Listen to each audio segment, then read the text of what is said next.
Welcome to Gun Talk Nation. This week we are brought to you by Crimson Trace and also Springfield Armory.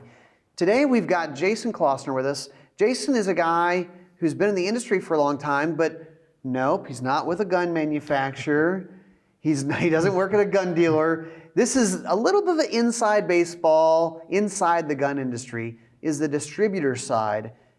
Jason, welcome in, man. Jason works with Lipsey's. Good to see you, Ryan. Yeah, I mean, the distributor side of the business is really not known, even by a lot of guys who are really into the gun culture. Mm-hmm. They don't really understand the where the distributors fall out, but they actually play a pretty pivotal role of how the guns get all throughout the country. Yeah, I mean, for most manufacturers, don't actually sell to the gun dealer that you go into locally. Correct. Yeah, most of them go through distribution. There's some that do, but for the most part, they go through there's about 30 distributors out there. Mm-hmm. There's probably about a dozen to 15 that are really doing the majority of the business. Yeah. And it just makes it easier for them to try to ship individual guns to 10,000 dealers across the country. Right. It's not easy, and distribution handles that. They handle the credit portion of the business. Okay. And it just makes things a lot more efficient. Yeah. So you guys are set up to do that efficiently as far as contacting thousands of dealers, but then also Correct. The logistics of the warehouse and the shipping and all that stuff. Right. We kind of serve as their warehousing, their credit, and their sales force in a lot of ways.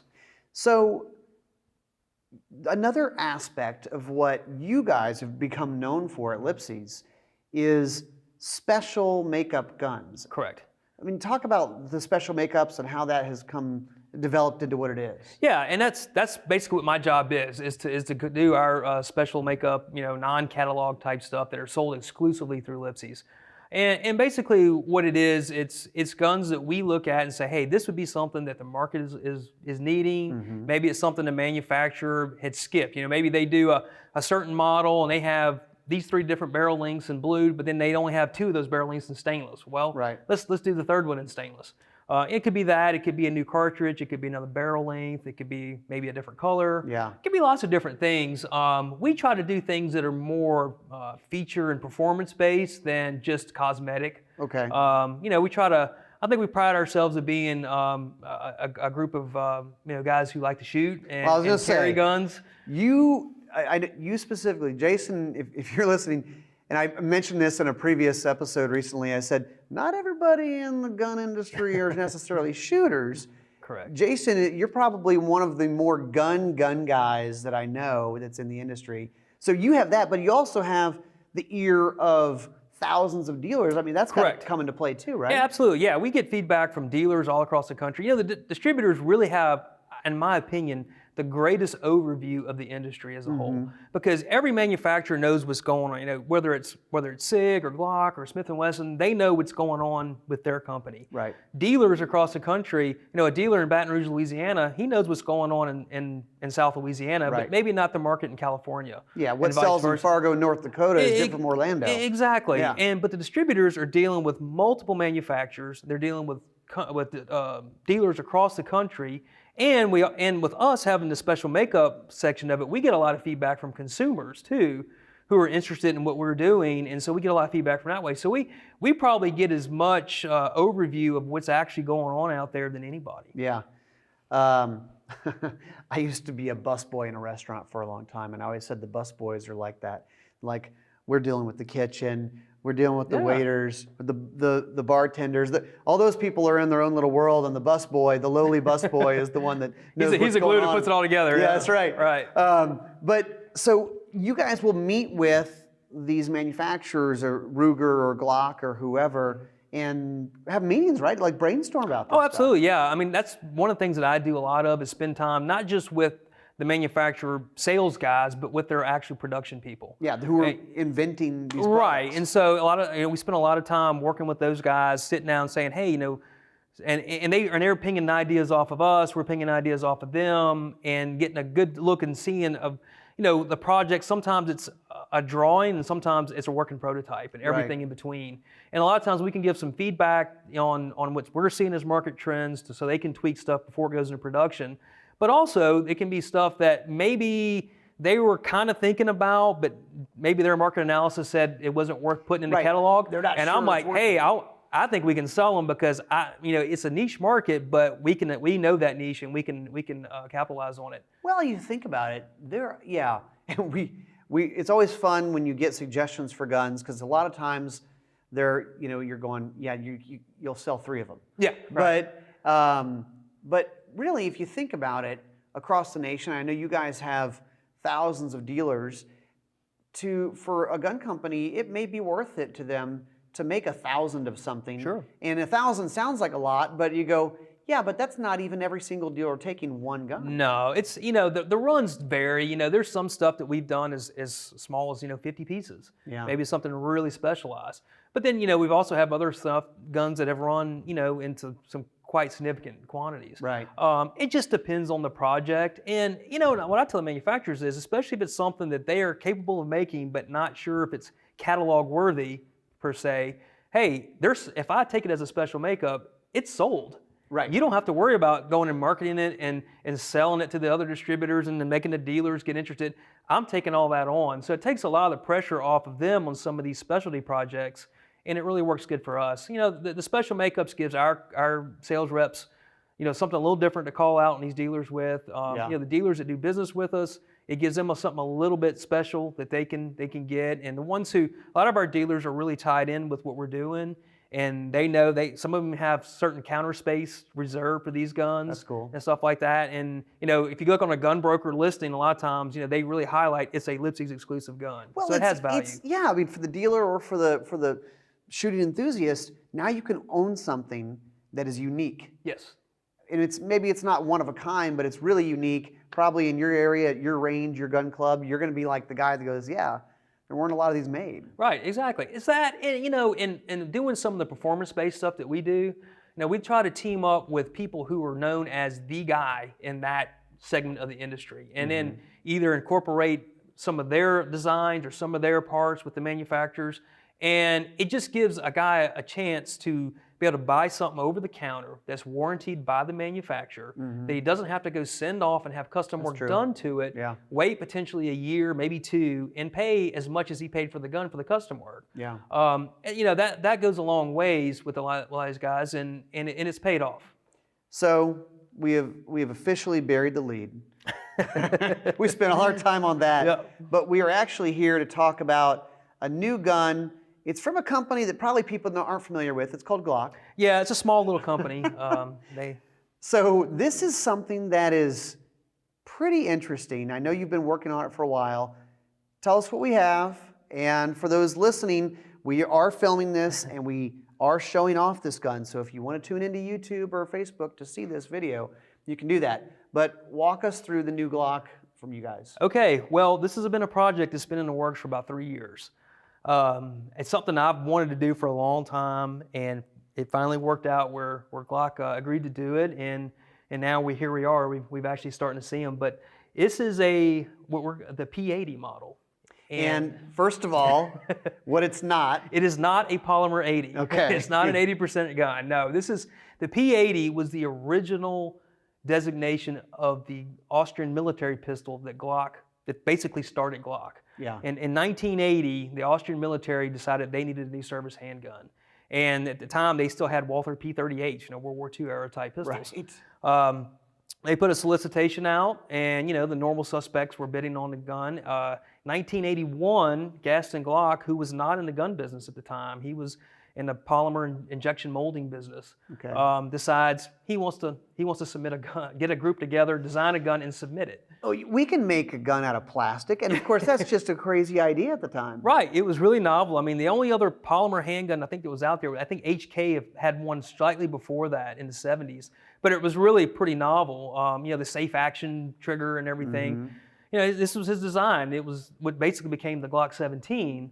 The cool thing is he designs this gun in 1981. 1982, he wins the Austrian military contract. He wasn't even really a gun maker. No, I mean, and so he wins this contract. In early '83, he delivers the first 4,000 guns to the military. That's a pretty quick turnaround, actually. It's pretty quick. Yeah, it was real efficient the way he built the gun and everything. And they were all marked the model Pistole 80, the P80. Pistole 80. Yeah, it's basically the same difference as when like Beretta won the military contract here, even though it was a 92F, pistol, it became the M9.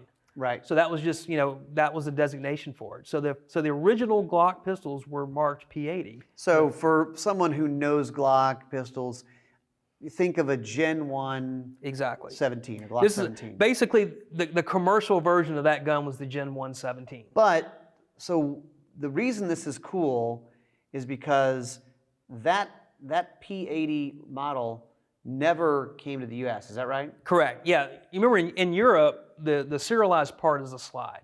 It's not the frame. So none of those guns were serialized in the frame. So none of those guns ever made it in the United States. As a matter of fact, Glocks didn't even get BATF approval until 1986. Yeah. So it wasn't until 86 that the Gen 1 17 started coming into the country. And they really were only on the American market for 2 years because in 88, that's when the Gen 2s came out. Right. Yeah, so it's kind of, you think of Gen 1, but it really was a short run. Very short window in the U.S. Yeah. And you remember at the time, too, Glocks were not widely accepted in the U.S. market at that point. This was a wild idea. It was very futuristic. You had all the misconceptions about it not being able to be seen through a X-ray machine, a metal detector. Yeah, right. and I had all this, all this myth around it. And in the American gun culture was still 1911 based, steel and walnut. 45 ACP was king. Revolvers still very popular. Exactly. Yeah. We really hadn't made the huge transition to auto pistols in the law enforcement market yet, anyways. Yeah. So the 40 Smith & Wesson didn't come out to 1990. So I mean, Right. this is the polymer auto pistol revolution this is in its very infancy. Yeah. So really, there's not a lot of Gen 1 guns really on the U.S. market. All right, so I'm gonna open this up and let's talk through what is here. And so first of all, the packaging is pretty cool. It's pretty cool. Glock has never done any kind of packaging like this. And a little side story, I'll kind of come back to it, how we were able to do this packaging. But it's got a little magnetic lid, cardboard box with a little history of the P80 and the neat. schematics on it. Yeah. In the box, you'll get a certificate of authenticity. And on the back side is a little, kind of like the blueprint drawings of the original pistol. Oh, that's cool. You also have the standard owner's manual and lock and all that stuff. But one other little cool feature is we got Glock to recreate the original Tupperware style peel-up box. So this is how the Glock used to come. Yes. We call it Tupperware, and it's not just because it's a polymer, but it really is like It's a Tupperware box. Yeah, it's a lid. Right. It's a plastic lid on top that clamps down. So it's if someone opens it up, they go, okay, it's a Glock 17, right? But it does say P80 on it. Correct. Are there other things on here that they're going to notice? I mean, this is pretty true to the original gun. So the original molds for the Gen 1 pistols were repurposed in the 1990s. They don't exist So they didn't anymore. exist anymore. And one of the reasons why this project took a little while is that they actually had to remake that mold. So they went back to the original drawings, everything, and duplicated that original Gen 1 17 mold. The stippling was wrapped around all the way around the grip. Later Gen 2 models had panels and grenade patterns on the front and the back strap. But this is a wraparound texture. It's not super aggressive, but it's very comfortable, especially a 9mm. I've always enjoyed like that. One of the things, and it's been a while since I handled a Gen 1. The grip is what I remember. It's not a small grip, but there's a nice, I guess I'd call it a small beaver tail, where you can get up high on the gun still. Yeah. Which is probably one of the things that people, when they start shooting, they go, oh, back in the late 80s, they're going, this is actually pretty comfortable to shoot. Yeah, the gun sat really low in your hand. Yeah. And it was, even though it was super lightweight, the way that polymer flexes and everything, the guns are just super controllable. I mean, they're really easy to shoot, and those triggers are pretty easy to shoot once you learn them. Yeah. But yeah, so the frame was the main challenge to get done. But that they did not have rails or finger grooves back then either. Right. So it was all smooth. Actually carries really well. There's not a lot of stuff to dig in with you. Hanging off of it, yeah. Yeah, exactly. And still pretty trim, as far as the width Yeah, goes. the slides and everything are the same. We did get them to recreate the flat extractor. Later they had the little bump for the loaded chamber indicator. Right. So we got them to do that flat style extractor again, which goes with the looks of the gun. And I was asking you about these little cutouts at the magwell. Yeah, that's basically because the original magazines were non-drop free. You know, in Europe, you know, pistols were designed for the magazines to stay in the gun, and you ripped them out. So the original magazines did not have a steel liner. They actually, when you loaded them, they actually expanded ever so slightly and friction fitted into the grip. Those magazines are still readily available. You can get them. They're called U-notch, U-back. You have heard all kind of terms for them. They're out there. You know, that was one thing. It'd have been cool to try to get that done, but that was going to be a tough one to get. There's a few. I mean, you tried to make it as true to the original P80 as possible. There were a few areas that we just have to give. You got to give on a few things. So what's different about this than the original P80? So other than the magazines, the original P80s did have what was called a pencil barrel. The barrel diameter was 13.5 millimeters. That changed shortly after the guns. That didn't last too long. They went to a 14 millimeter barrel. Okay. Yeah, that's one thing that they didn't want to do, and I get it. I'm sure there was probably something to do with their testing, you know, whatever the reason why they changed it in the first place.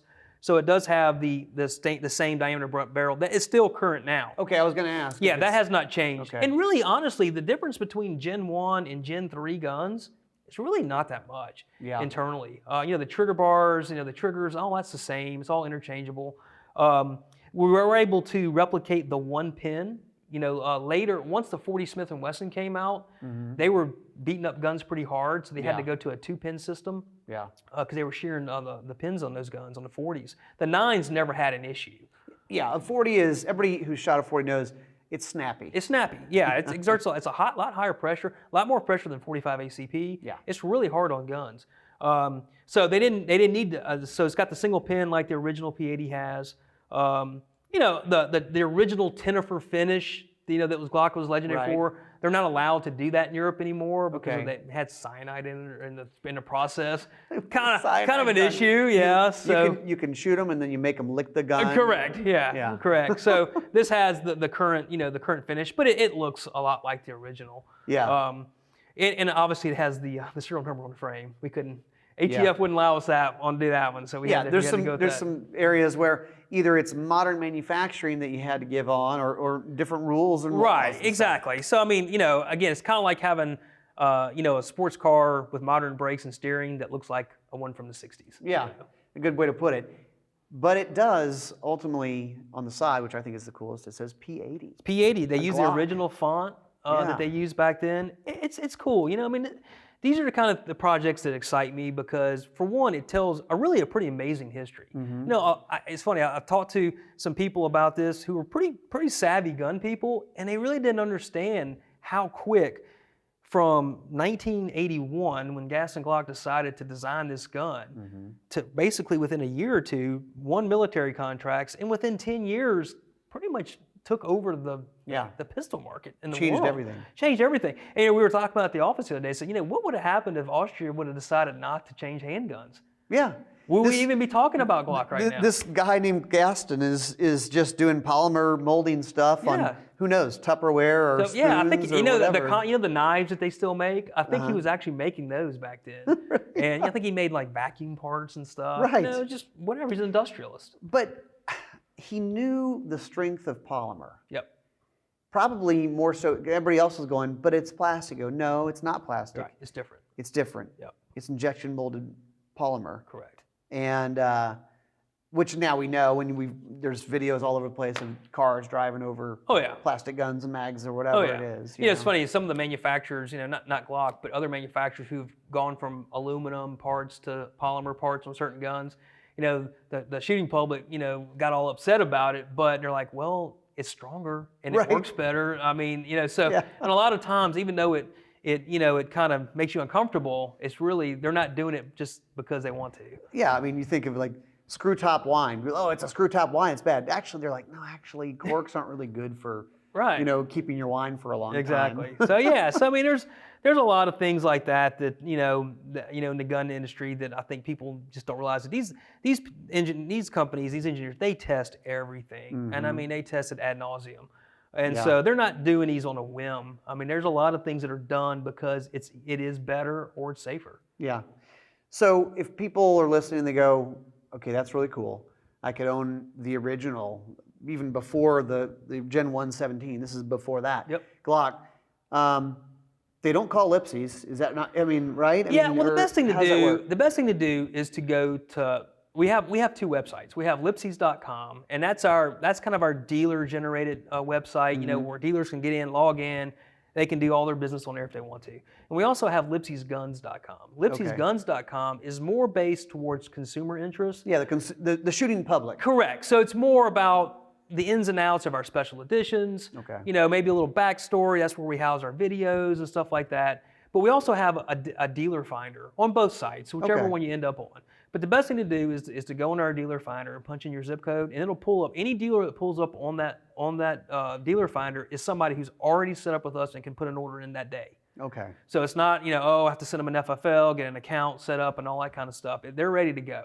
Yeah. So the best thing to do is to get on there, find a dealer in your area, and get on the horn with them and get one order. And that's a good point. It's always a thing to me because I know the inside world of it. But if somebody goes, "Oh, my dealer didn't have it," I'm like, you know that they can just call their distributor and you guys will get it to them in how fast? Well, I mean, if it ships, we pretty much everything's going out at least 2-day air. Yeah, handguns. So 48 hours, you can have that gun. Yeah, it's pretty quick. Within a week, they should have it. So. Now people are going to ask, what's the cost on it? Okay, so the MSRP on this gun is $649, I believe. Okay. So it's basically right around the same price as a regular Gen 5 Glock is. Yeah. Okay. So it's now granted that's street price will be less than that. Sure. That's gonna be less than that. I would anticipate these coming out in right under $600. Yeah. That's cool. Yeah. So that's nice. It's not like, well, this is a special gun, so it's double the price of the regular Glock. We didn't want to do that. It's one of those deals where we wanted to make this where it's affordable for anybody who wants one. If a guy decides he wants to put one up and have one to shoot, he can afford two. Yeah, good point. We didn't want to make it to where we just eliminated everybody. So if you have a Glock budget, you can afford this gun. Right. Sure. Yeah. And that's something that's kind of always been there. I think one of the reasons Glock is so popular is the prices over the years has always been in that price range that people can, they can stomach it. It's amazing. Going back and look, I've been at Lipsey's for 22 years now, and I've been doing a lot of research back on different stuff, just with this project and other things, and it was amazing. I looked at what we were selling Glocks for in 1998 when I started, and what we're selling them for now, and it's like $40 difference. Really? Yeah, in 20-something. I mean, they basically haven't hardly gone up. I mean, if anything, they're cheaper now than they were 20 years ago. I was going to say, yeah, with inflation, it actually has gone down in price. Right. So, I mean, that's why they're so ubiquitous out there. Yeah. I mean, they work and they're affordable. I mean, well, and with all guns, if you take care of them, it is one of those consumer products that can literally last generations. Absolutely, absolutely. I'm already now to where I'm starting to hand down some of my Glocks to my teenage sons now, because they're getting into shooting them, and really they jumped on and learned to shoot those guns so quickly because they're so easy to manipulate, and of course now I feel like I'm gonna have to get some P80s, I'm sure, of course, for them. Yeah. So. Jason, thanks for being with us, man. You got it, Ryan. Thank you. This is very cool. So, new gun from Lipsey's, the Glock P80, not a polymer 80 gun, but the original Pistole. Pistole 80. Very cool. So you can learn more at lipseysguns.com, and we'll see you next time on Gun Talk Nation.